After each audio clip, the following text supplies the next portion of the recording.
Boris Johnson says no to a new referendum on the future of Scotland. At the same time, he opens the money locks for the Scottish transport infrastructure. If that's all he can think of, it won't be enough, comments Christine Heuer, a German journalist. The Scots are too cosmopolitan and angry for that. Well, the Scots and the English, it's like a dog and a cat. The two just don't understand each other. Or not anymore. 300 years after their merger, many Scots only want to leave England, out of the UK and back into the European Union. The fault is Brexit, the fault is Prime Minister Boris Johnson, who embodies that like no other. The fault of the Tories, who are permanently ruling in London. In social democratic Scotland, the Conservatives haven't got a foothold in 66 years. There is a political clash of cultures. This week, just a few days after the Scotland elections, you could see what that means in Glasgow. British officials came to deport 2 Indian men. They too have lived in the UK for 10 years. Now they should go away. After Brexit, it will not be long until that will be the regular case. And the Minister of the Interior, our dear Priti Patel, has ordered deportations whenever possible.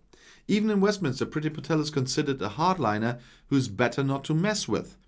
But in Glasgow, they went to the barricades. Hundreds of Scots besieged the car in which the 2 Indians were to be transported away for hours until the officers gave in and released the men.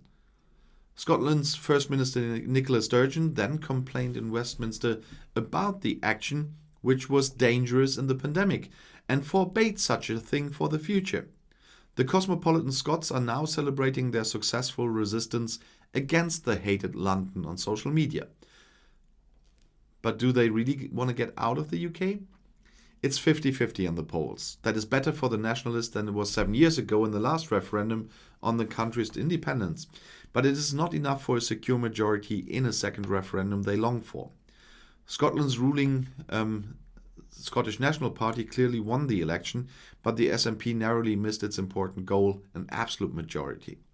Gordon Brown, a Scot, Labour politician, former British Prime Minister, then turned his attention to what he calls Middle Scotland, the middle of society, citizens who have not yet made a final decision for or against independence. They are exhausted by Corona and the Brexit dispute of recent years, who are not in the mood for new adventure at all and need time to think. These are the Scots who are likely to tip the balance for or against independence in the new vote. Those for whom London and Edinburgh are fighting in the tough battles for Scotland's future, which has only really started after the election a week ago. Will Boris Johnson use this position to hold together the kingdom he rules? It doesn't look like it yet. First of all, the Prime Minister tries with carrot and stick. He clearly says no to a new referendum. At the same time, he opens London's gates of money for the Scottish transport infrastructure. If that's all Boris Johnson can think of, it won't be enough. The Scots are too cosmopolitan, too liberal, too headstrong, and too angry with London for that. Downing Street should offer more rights for Scotland, more powers, more participation in national decisions. In short, more federalism. Exactly what the English definitely don't want. And England? That's Boris Johnson's power base. A difficult situation that would need a clever, prudent, foresighted statesman. The exact opposite of Johnson. Those who do not want the Scots to leave, the Northern Irish after them, and maybe even the Welsh one day, must now hope for advisors in Downing Street who will bring with them what this Prime Minister does not have. And to pray that he listens to them too. And that Prime Minister will never have that. And so I still believe in a second referendum in Scotland, and to add that, not in the near future, not this year, definitely not. I see that in about 2 years. When Corona is over, everyone can really see the Brexit damage, and so on and so on and so on.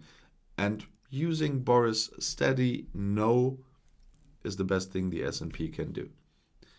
He is against giving Scots a democratic vote.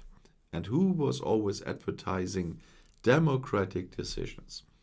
And if you want to stay informed, please subscribe to my channel. I'll see you in my next video. Auf Wiedersehen.